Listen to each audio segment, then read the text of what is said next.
everybody, if you see the red light go up, and you remind them, so they'll push the button again.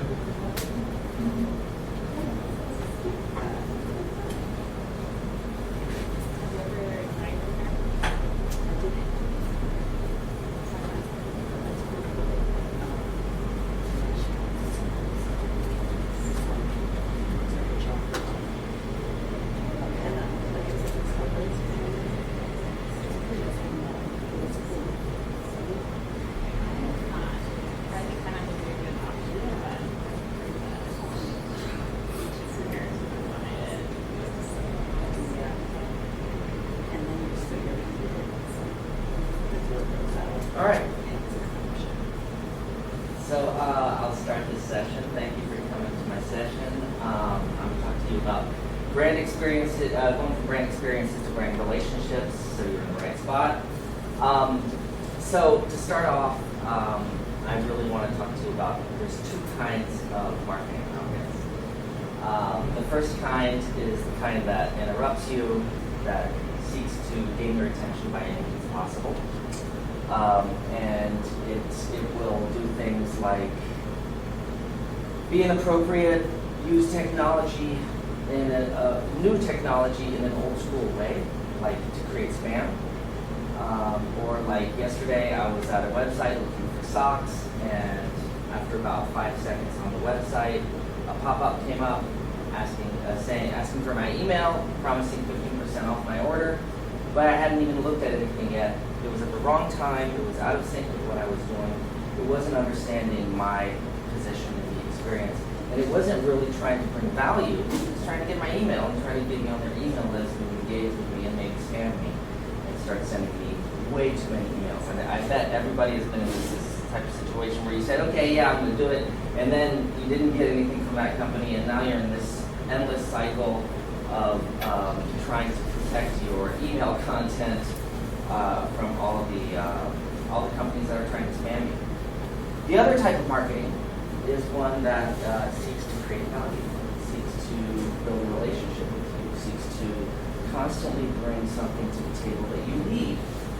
Marketing that tries to educate you, tries to be part of your life, and tries to basically uplift you and engage with you long term. And of course, it's that type of marketing that I want to talk to you about today. So let's kick this off. I'm Marc Rust. I am the founder and CEO of an agency called Consequently Creative. We specialize in branding, and we also specialize in messaging and expertise around digital marketing. I have worked with Drupal a lot in the past, but I'm by no means a Drupal expert. I'm going to talk to you mainly about marketing today, and about technology, and about this big lack that we're seeing between people wanting to build experiences and focusing on some experiences, but not so much understanding the human side of creating a relationship. I also want to share a lot of go-to concepts that I've used throughout my career. I'm going to give you some really good examples with agencies that I've worked with in the past, just to kind of illustrate what I'm talking about. But everything that I'm talking about is good for designers, it's good for developers, it's really good for everybody, because it's really core concepts that I feel the world is missing out on. And you're welcome to use anything I'm talking about today in the future. So a good way to start off is with this thing that I call the hierarchy of value.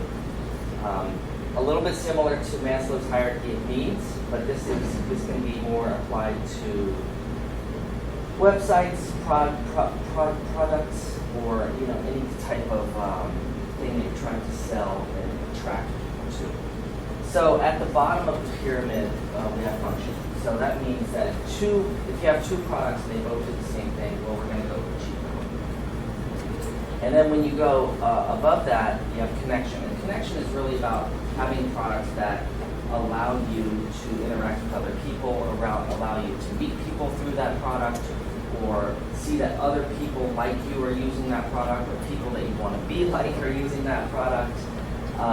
And it allows people to be more part of a tribe, and you can build trust that way. And then beyond that, you have style. And style is basically this product was better than that one, right? So I'm going to go with that. Style is extremely important because style and sexiness, after all, does have the promise of more connection. And people will definitely pay extra for that. And then the last thing in the hierarchy of value is the power of now or the power of new. And I think this is really interesting because it's marketers' efforts to push forward and create value when sometimes there isn't much value to create. And they're using the power of now, just being current. So think, for example, the 5-blade razor. You know, that's creating a new product that is just newer. Is it better than the 4-blade? Probably, maybe not, I don't know, but it's a little gimmicky. Is it creating a new product? No, it's kind of building on something that's already there. Another thing is like, you know, I know that there are some subtle differences between the iPhone 14 and 13, but really, the difference is that I have the iPhone 14 and you don't. Mine's newer, yours isn't. So there's a status field around that. So anyway, keep this in mind when you're creating a product or you're creating a website or in any sort of experience. Where do you lie in the hierarchy of value? The thing that I really want to kind of get in today is that it is a very, very complicated world. Things have really changed over the past 3 years. Of course, I'm not going to mention it, but I'll mention it. The pandemic, but so much more has come after that. We're experiencing a lot of AI. We've got ChatGPT. Students are not doing papers without using ChatGPT. Marketers are using ChatGPT for you know, any kind of blog entry, stuff like that. And what it's creating is a lot of anxiety around the source of truth, right? We're having a harder and harder time to know if something is real or not. Who is really creating the value behind something? And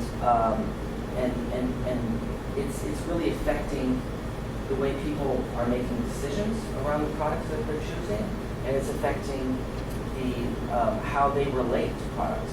So what's particularly interesting here is that since things have fundamentally changed, there has never been a time more important than right now to start telling an authentic story and relating to people. And relating to people on that human level and kind of breaking through.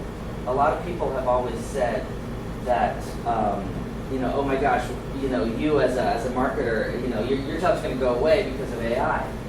Well, not at all. I think that there's far more of an opportunity right now. So things have definitely changed. We've put so much into question. And you know, that has affected behaviors. One example is brand hopping. And I don't know if you guys know what brand hopping is, but it's when, for example, during the pandemic, you go and get toilet paper, you're looking for Charmin toilet paper, it's your favorite, you show up at the supermarket and they're out. They're out because there was a rush to toilet paper for some reason and people were having stockpiles at home. My father-in-law had so much toilet paper, I think he still has toilet paper from the pandemic. But people were going to the supermarket and they couldn't find the brand they were looking for. And so they started trying other brands and adopting other brands. And in addition, during this whole time and in the past 2 years, 2 or 3 years with everything that's happened, also with what's happening in politics and things, our trust has really been shaken. People are reevaluating why they're engaging with things. And they're going back to their feelings and to their values. We're all emotional beings. So they now want to have a brand that is in line with what they believe in. If we discover that, oh, this company pollutes more than this company, well, that changes everything, right? We're going to probably go with the company that doesn't pollute anymore. My wife will only choose products that use less plastic. You know, she'll go with the one that doesn't have as much plastic. So things have really changed, and there's a lot of opportunities there.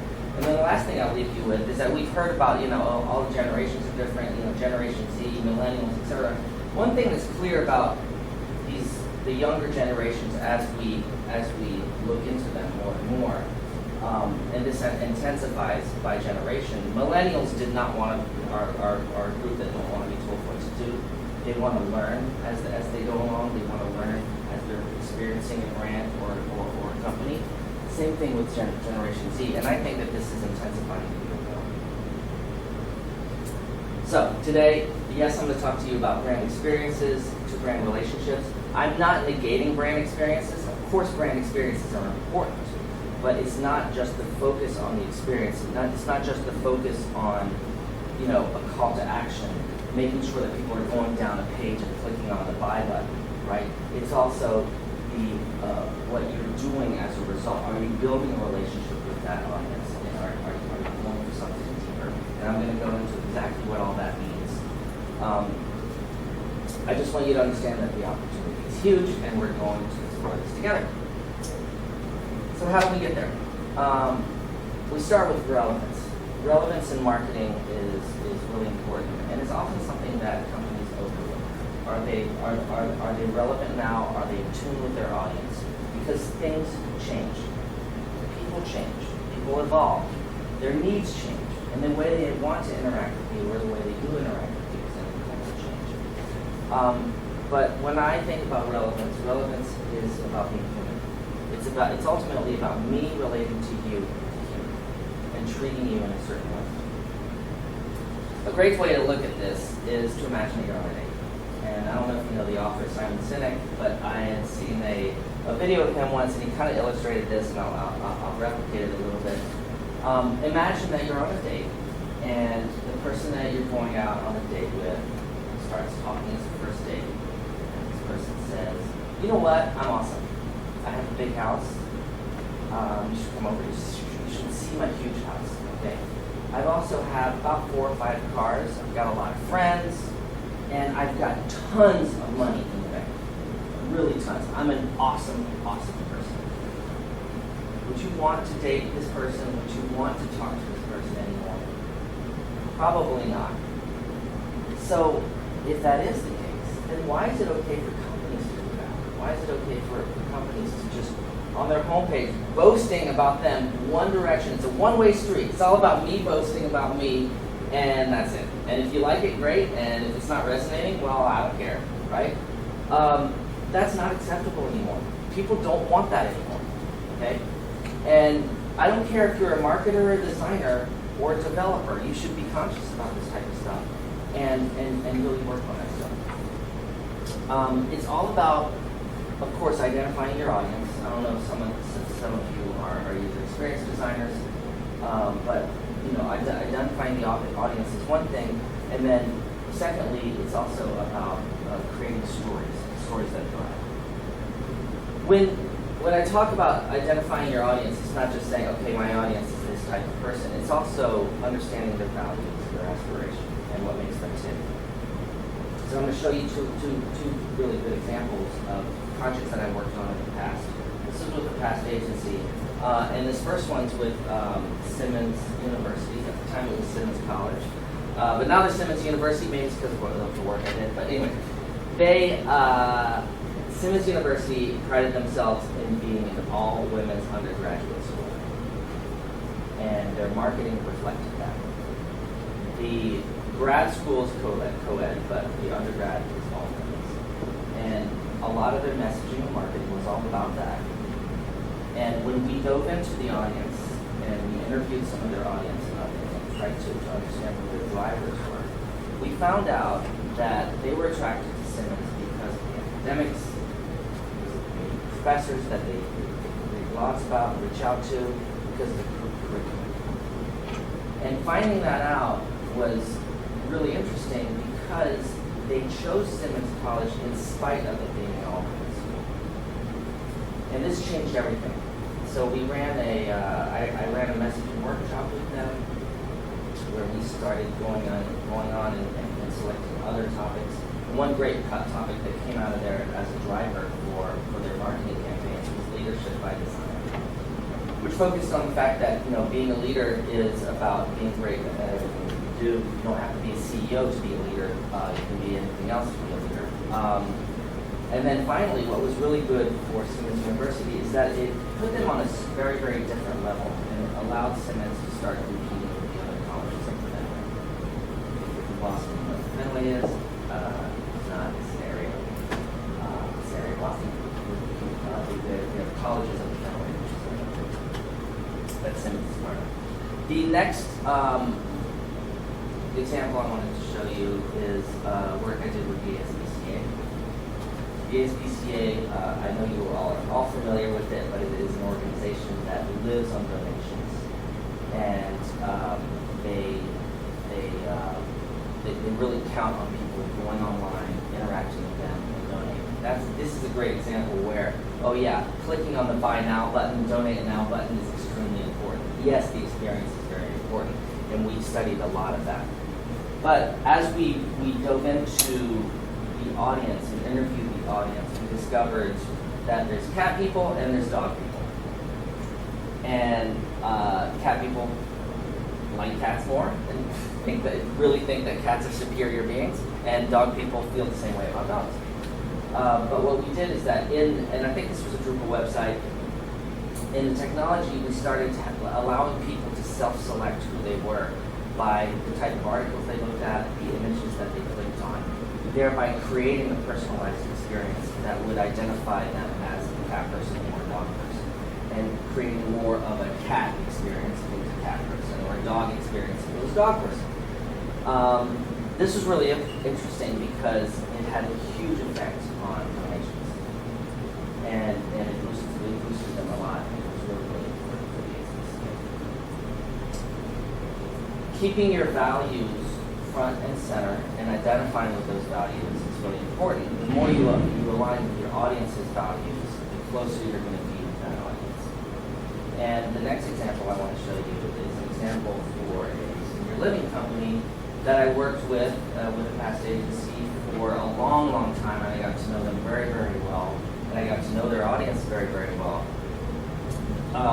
This senior living company in particular is pretty big. They have a lot of communities throughout the nation, a lot of values, a lot of perks, a lot of effort in raising awareness and getting people to understand what they have to offer. But we really wanted to help them create stories and start building that relationship with the audience. Not just their immediate audience, but also a broader audience beyond that, just to increase brand awareness. And we created this video, and this video is trying to do just that, showing rather than telling that they're awesome.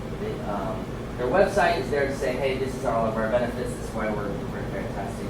This video was to kind of do the difference, the opposite, and kind of show rather than tell.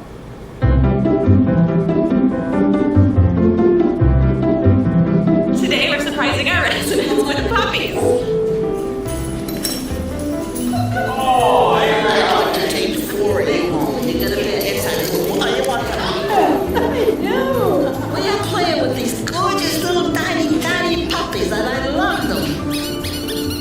This guy is off the cue. Fantastic. And very meaningful for wheelbase. Look at that. Look at this. You got it all down here. Did you have dogs growing up? Oh, yes. Yes? I can go on with them. I want them all.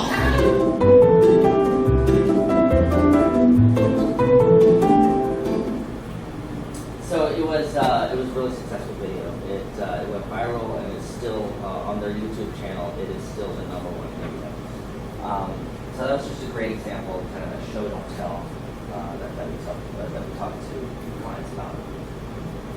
The next one I want to talk to you about is a personal development company, and in this case, this is a company that you guys probably know, and they. I worked with this is with a previous agency called Isabera, and basically what we did is that we helped this company create a sub-brand, and this company wanted to help its hourly employees create, it wanted to help its hourly employees with a better life, basically. They found out that a lot of their hourly employees could have 2 or 3 jobs. They were having a hard time growing in their career, and the CEO of the company at the time really wanted to have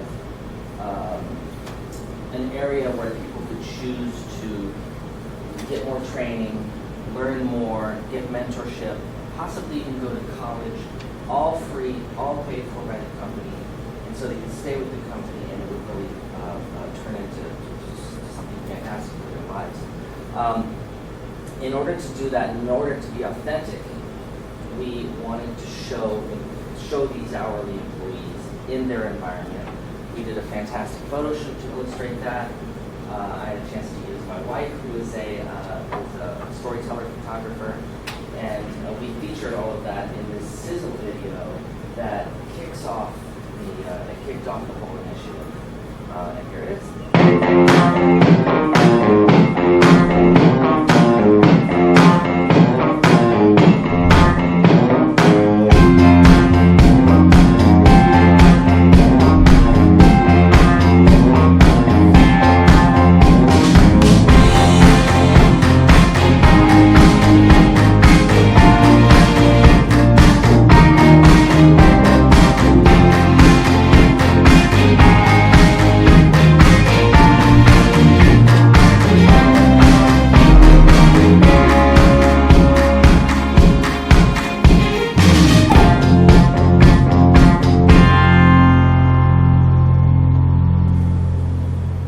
So I don't know if you saw, it was pretty quick, but enjoy the ride is one of Peloton's mantras. We added and built onto that with wonderful things are happening, which was kind of the mantra for this whole initiative of University at Peloton. It created a lot of buzz around the brand, and it came across as something really, really authentic. There's no stock photography in there. It's all authentic people working in their environment, and kind of celebrating the hourly employee.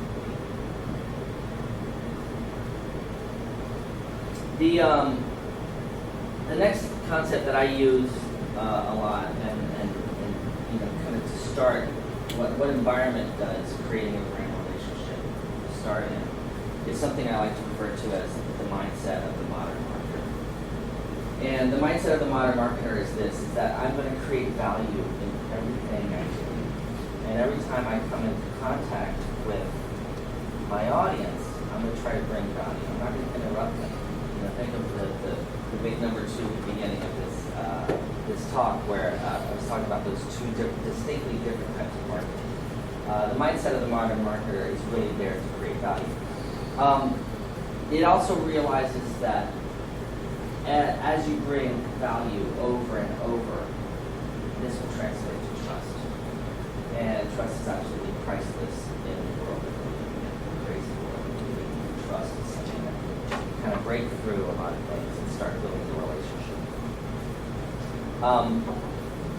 Another thing I want to say about value is that value is especially important when things go wrong. You don't really evaluate a company when, oh, it was great meeting you, the greeting was great, the onboarding process was great, all that's fine.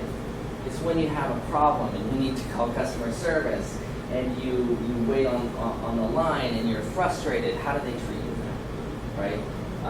Same thing is like, in a restaurant when you have to send a dish back. Are they apologetic? Do they do an effort? Do they give you something free? Does the manager come over? Are they caring about your experience? Are they trying to preserve the relationship? So in case you don't understand, I've made this really simple slide here. Value plus value plus value translates to trust. And we can build on trust. When you have trust and you're starting a relationship, it's important to create stories that thrive, right? Create what you love and show it.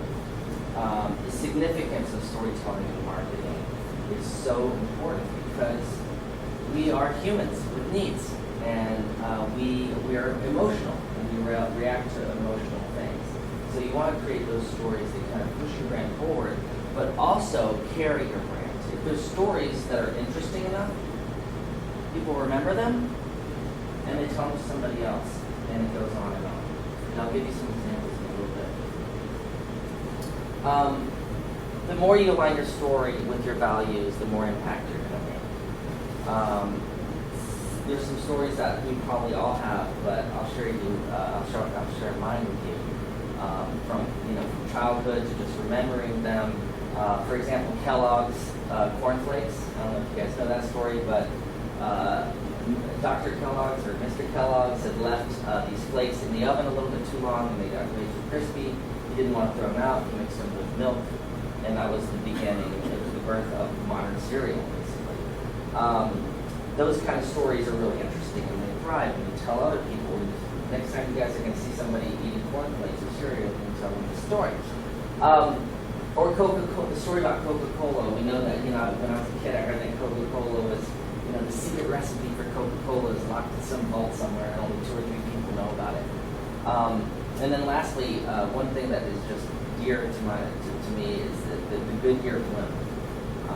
When I was a kid, I used to see the Goodyear blimp. My parents would point it out or something. You could see it in the sky. It was just something amazing, and I always associated something very, very positive to the Goodyear brand. Even though I didn't even know this about tires or whatever, I didn't care. It doesn't matter. What matters is the story and just the association that you have with the brand. That being said, one really interesting definition of branding that I like is that branding is what you stand for as a brand in the minds of the people that you're trying to reach, convert, and move into action. So what's particularly interesting about that is that you can really only influence your brand. You don't own your brand. Your brand belongs to people, to your audience. Your audience has an image of your brand in their mind. Okay, so you need to preserve that image the best you can. Treat people with respect, have great customer service, great products, try to build a great experience, and be kind, right? So when something goes wrong, brands really struggle and really do whatever they can in order to keep your trust back. So how do you craft a brand story? I'm going to tell you all about it. First off, you don't talk at your audience. Like the guy going on a date that I talked about earlier, saying that they're amazing, the brand's amazing, they're unique. No, you don't do that. You start with a dialogue. And the thing is that a dialogue, by its nature, starts a relationship. And you do that by always putting your audience first and seeking to understand their emotional point of view. And then, invite your audience on a date. By creating stories that, good stories are like going on a good date. You just remember it, it makes sense. It's not all about how the sausage is made. It's more about elevating the person that you're talking to, the person in front of you. It's about how do you get that person to feel good around you? How are you speaking their love language? Are you understanding them? Are you asking questions? Are you trying to find out how your audience feels so you can reciprocate in a good way? And then, figure out what moves your brand, your audience, because if you can figure out what moves people, you can understand how to get them to move towards you, right? Like the cat people versus dog people with the ASPCA. And that being said about cats, I put a cat up there because when in doubt, just throw a cat up there. People love the cats on the internet. It's magic. And then finally, you can start building that relationship once you've done all that. Because an experience, when you think about it, an experience is individually focused, whereas a relationship is mutual. And we want to kind of go to that. And I put, Lyft there as an example because Uber and Lyft are brands that have really focused on the relationship.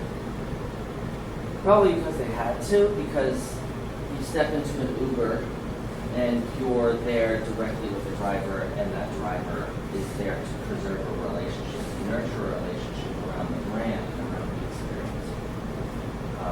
Asking questions about how you're doing, etc., and seeing where that goes.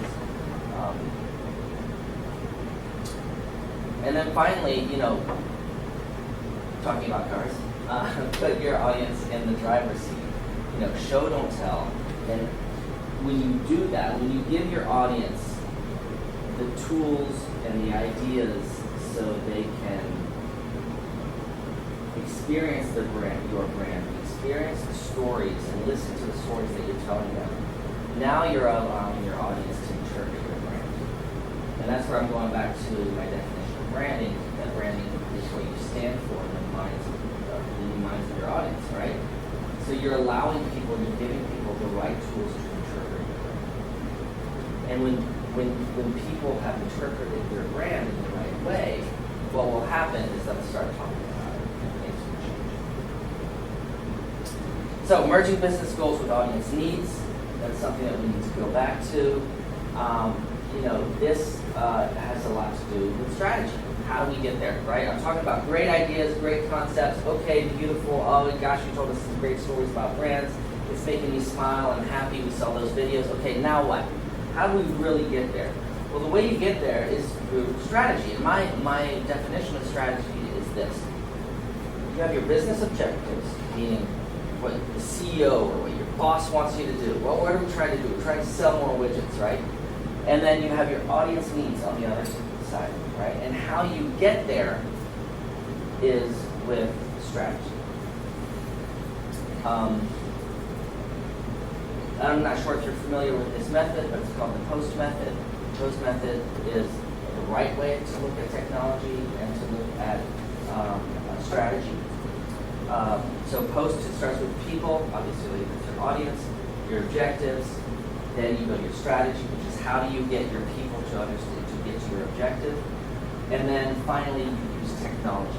This is so important. I can't tell you how many clients don't understand this, where they actually don't put technology last. The best is to put technology last, because technology last means that you can look at all the requirements and everything, understand those requirements, and say, okay, well, here's how we're going to attack this problem, right? You don't put technology first, but so many people do.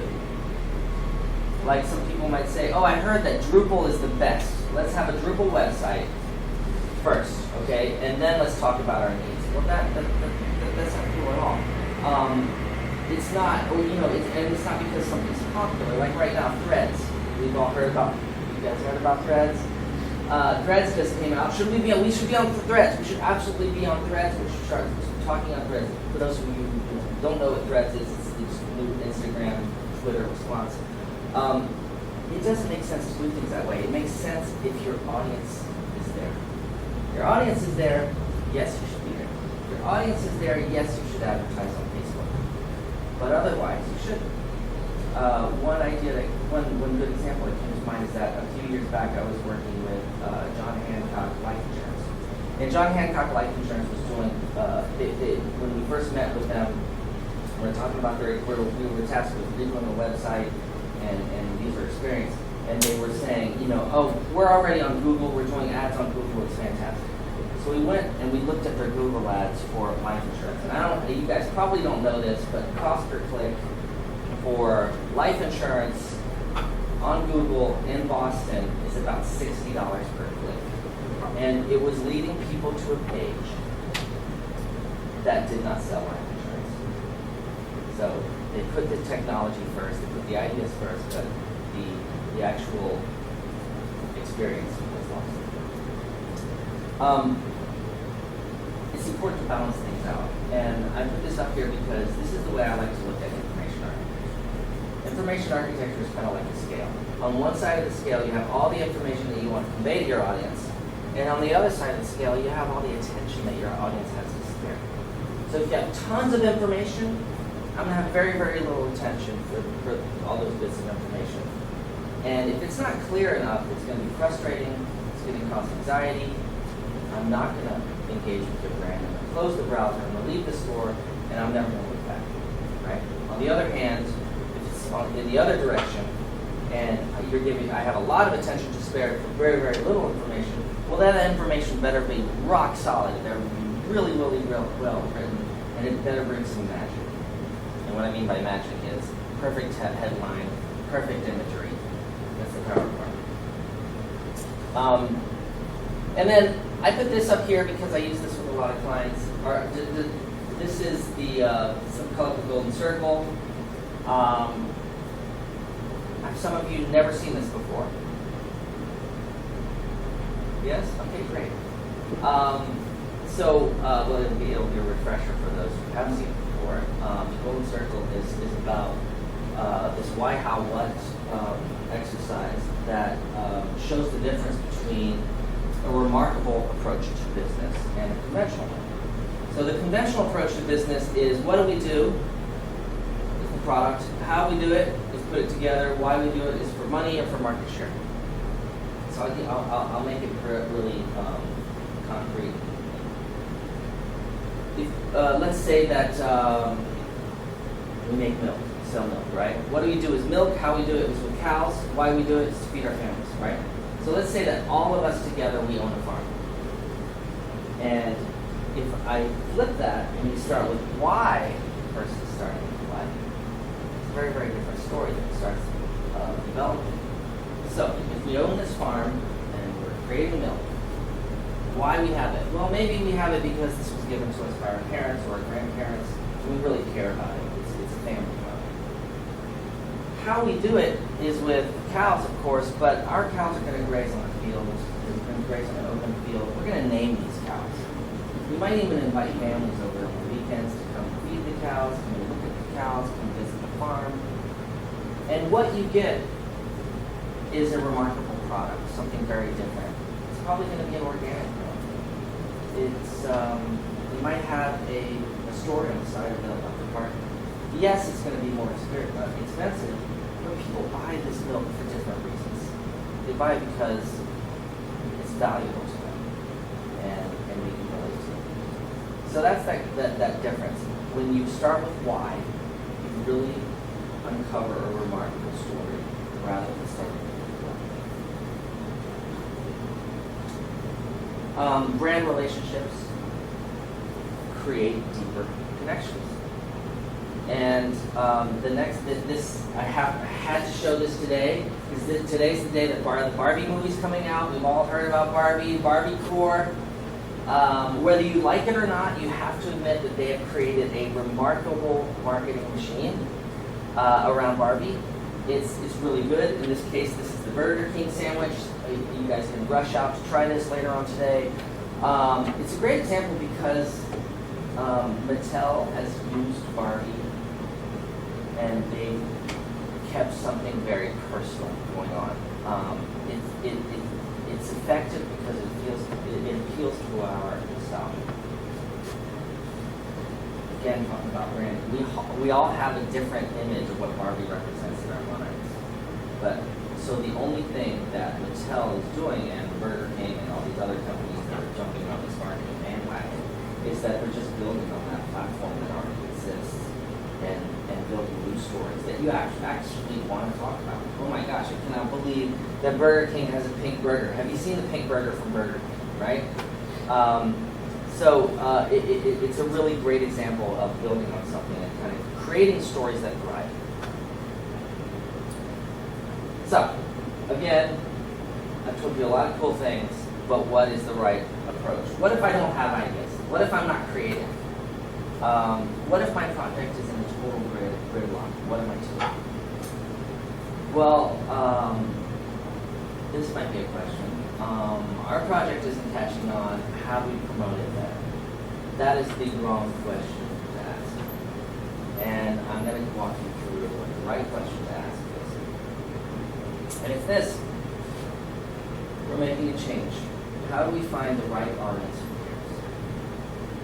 What's the authentic story that shows how this change will benefit them?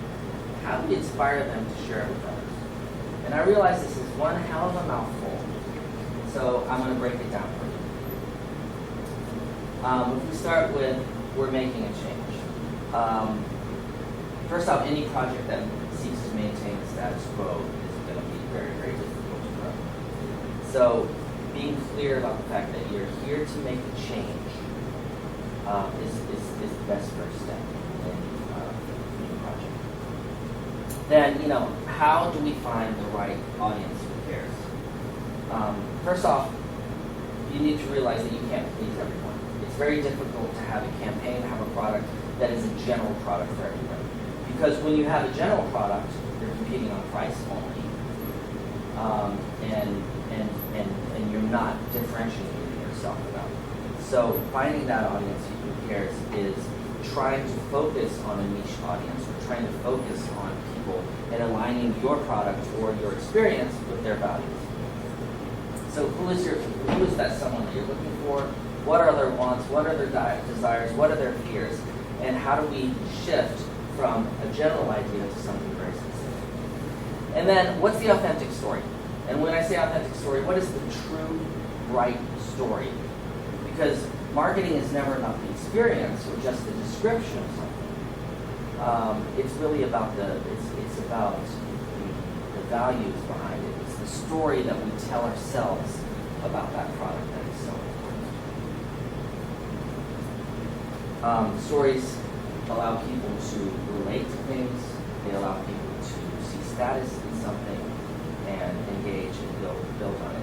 So if you build on a story that is true, your users will never be disappointed.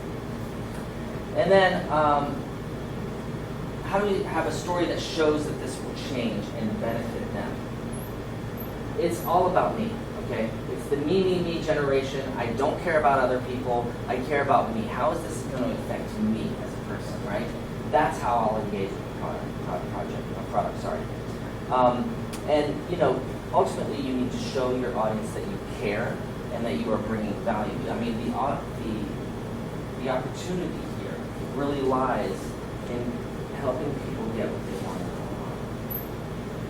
And then finally, how do we inspire them to share it with others? Not everyone, but the people that they trust, right? The people that they care about. Why do they do that? The goal is to change people from, adopters of your product to fans of your product, and then ultimately to evangelists. So when you've done all that, you start to have a very, very different angle, and you're building a relationship. And at that point, the sky's the limit, because you create stories that thrive. You're engaging with people on a much, much deeper level. You're appealing to people's values, and you can really have a very, very strong engagement. Here's a great example. Dove. We've all heard about Dove. They've been around for a long time. They made a drastic change in the way that they market to people. It's about body image, and they've done some fantastic campaigns along the way. It's everything from every race, every color, every size, every type, and it's just an absolutely fantastic brand. And what's so interesting about this deep relationship that they're creating with their audience is that they're appealing to values rather than actually selling a product. The Dove commercials now are not. Is it really about soap anymore? Probably not. It's about how people feel and elevating that and working on that. This is the Apple Genius Bar. I've heard this many times that the Genius Bar is actually not there just for to help people with their products and tech support and stuff like that. It's really there to preserve the relationship between Apple and its customers. And then this is fantastic. I don't know if you've seen this, but there is a really this is Patagonia. This "Don't Buy This Jacket" campaign, which was a really interesting campaign because it was all about smarter consumption. They didn't want people just to buy and buy and buy. They wanted people to reuse. They had this thing called the Common Threads Initiative: reduce, repair, reuse, recycle. As counterintuitive as this sounds, it was fantastic for Patagonia. It increased sales 30%. They started this in 2012 and it's still going on. It's a fantastic, successful campaign. And you know, it's really about seeing the relationship in everything. And I'd love to take some questions after this, but marketing is like asking somebody on a date. Branding is the reason that they say yes. And customer experience is the reason they come back for more and stay. I hope that you found this informative and honest. I'd love to leave you with the best quote in the world, which is my favorite quote, and I put this in practically every presentation that I do. It's from a furniture designer, Harry Bertoya. He's sitting in one of the chairs that he designed here, and it's the following: the urge for good design is the same as the urge to go on living. I really love this quote because the word good design can be replaced with whatever you want it to be. The urge for the right technology is the same as the urge to go on living. The urge for the right message, the right product, whatever you want it to be. Because somewhere, somehow, there's always a better way to do things.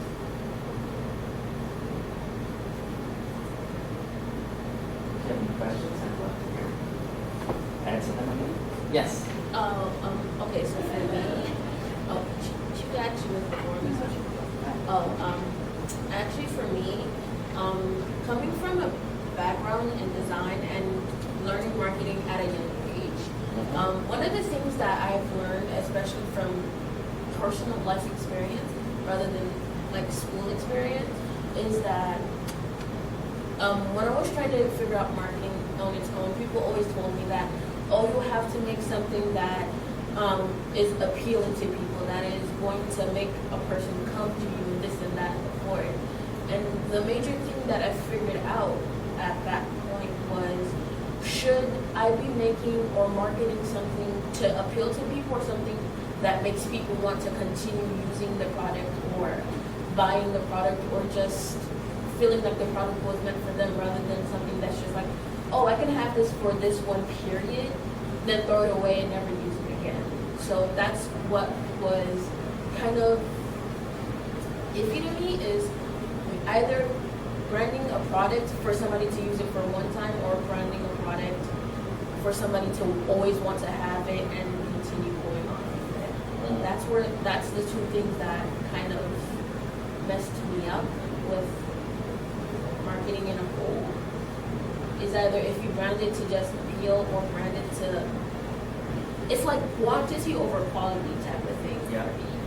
Yeah, so that was one of the biggest things, and I wanted to know how you dealt with quantity over quality. Well, I mean, I would almost step back from that, a few steps back away from that, and go back to what does your company, what does the overall brand stand for? What does the company stand for? And what are your values there? What are your motivations? Ultimately, what is the goal, right? Is it to just sell more products? Because if it's sell more products, maybe those one-time use products are going to be easier to market and better to go with. Is it to create more engagement over time and actually learn from your audience and have your audience tell you what the next product should be? You know, you think of companies like Apple. I've mentioned Apple a lot, but anyway, Apple again, where, you know, there's promise in their products, not necessarily the description. They never marketed the iPhone by telling you all the benefits of the iPhone and all the things that it does. It has a camera, it has volume, you can play videos. They never said that. They only talked about what you can do with it, right? So, and then Apple definitely has, they don't have, that company actually doesn't have a mantra, but they have a vision for the future of what does the computer mean and how does the computer interact with somebody's life. You know, is it about a device or is it about solving problems? So it's more about the solving problem side that they focus on and the relationship. So I don't know if that answers your question, but I would just step back and just really say, okay, well, overall, what's the dream here? Yes? I feel like there's a lot of skepticism people have, especially with big brands, about, are they saying these are their values, but they aren't actually, and they're just trying to make money. Like greenwashing, for example, is a good way to say, hey, we have this value of sustainability, but they're not actually living to it. So I think there's always some degree of skepticism, especially with larger brands. So is there a way that you approach that kind of thing? Well, there isn't a way to approach it really. I mean, it depends on each brand. I mean, one of the problems with big brands is that it's not the reasons why they started out are no longer there. Like, once you start out as a small company and you grow and you hire people who care, etc. And there comes a point where you might go on the stock market, and now it's about your stock price. It's no longer about your audience, and your audience becomes your shareholders, right? And frankly, if we make this decision about sustainability, is that decision going to impact the share price? That's a huge problem, and that changes everything. Unfortunately, there's a lot of things into question that are kind of sad. There are some companies that will go out there and say, you know what? No, we don't care. Even though fiscally it might not make the best decision, might not be the best decision, we're going to do it anyway. The CEO of Patagonia gave the company away for $1. Most CEOs and owners wouldn't do that. So yes, it takes somebody. But then, to answer another part of your question, the authenticity behind what is being said is really seen in the details. Like I was saying, where it's when things go wrong that you find out if a relationship is really working. Your first argument, the first time that a company treats you wrong, how do they remedy that? What do they do to make it better?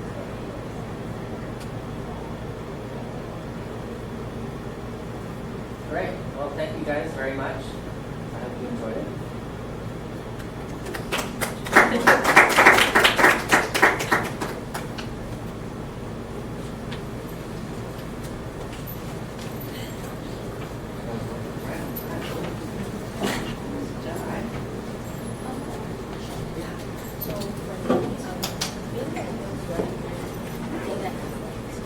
I wanted to also put in marketing since I got involved in marketing, like really, how would you go about that?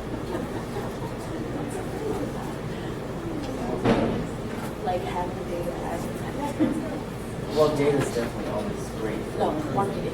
Oh. Marketing, yeah. Well, I mean, it's about